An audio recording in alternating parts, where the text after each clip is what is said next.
So what we do is you go to your operating room, the anesthesiologist puts you to sleep. They put in special lines and monitor your heart and blood pressure. Once that's done, and they clean off the entire chest all the way down to your feet, we open up the chest right in the middle. We take an artery down from the chest wall. You have two, one on the left, one on the right. We use the one on the left, and we take vein from the leg. My concern is with the active infections. I don't want to take a vein and now we have an infection going on as well as that in your arm. So I'm going to want the infection specialist to see you as well as get that whatever it is out of your arm so that we don't have to be dealing with that. That makes sense. But in terms of the operation, once we get the conduits, the vein and the artery, we put you on a heart-lung machine, we stop the heart and lungs and sew the vessels past the blockages. You would need at least 3 to 4 bypasses.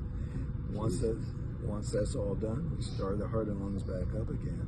We take you off the heart-lung machine. We put tubes around the heart to watch for any bleeding and a pacing wire on the heart so that if your heart rate goes slow, we can just speed it back up again. Once that's there, we close up the chest and then take you back to the intensive care unit where they wake you up and get the breathing tube out. You will be in the ICU 1 to 2 days on average and another 3 days on the floor, so at least 5 or 6 days in the hospital. Usually around the second day, we get those tubes and wires that I told you about. We take that out. And just at the bedside, we just pull it right out while you're awake. In terms of, like I said, in the hospital, 5 or 6 days, the recovery process is one that the first week or two, you're feeling tired, weak, not much of an appetite. But usually around the 3rd or 4th week, your energy starts to come back. In terms of full recovery that people seem to feel is around 2 to 3 months. You feel like your energy level is back. In terms of the risk of the operation, risk of infection, and that's why, again, we may have to delay to make sure because you already have an active infection in 2 different spots. Risk of bleeding, risk of stroke. There are other tests we want to do to make sure that risk isn't there. Right. Risk of kidney failure and risk of death.